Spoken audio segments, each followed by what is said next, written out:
વરસાદ કરતાં કદાચ પાણીને જવાના રસ્તા રોક્યાનું પણ ખરાબ પરિણામ હોઈ શકે। સુરતમાં વરસાદ કરતાં કદાચ પાણીને જવાના રસ્તા રોકાયાનું ખરાબ પરિણામ।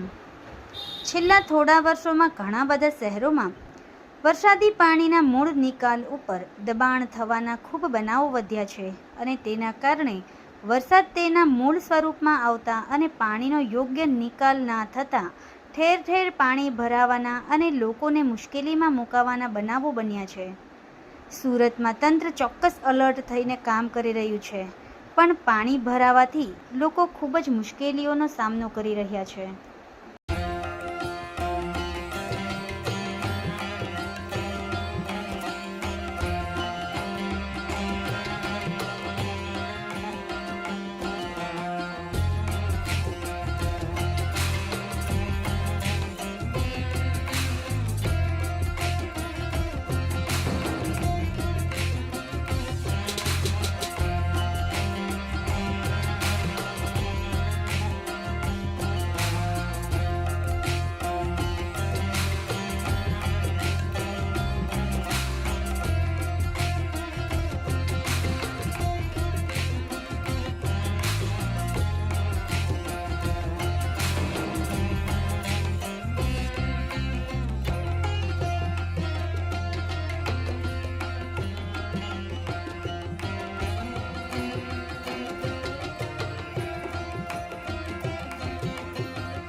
है आसपास के लोगों ने ये घटना देखी हुई है, लेकिन वो लड़का पानी में से बाहर नहीं आता, इसलिए तुरंत ही लोगों ने पुलिस का और फायर डिपार्टमेंट का कांटेक्ट किया।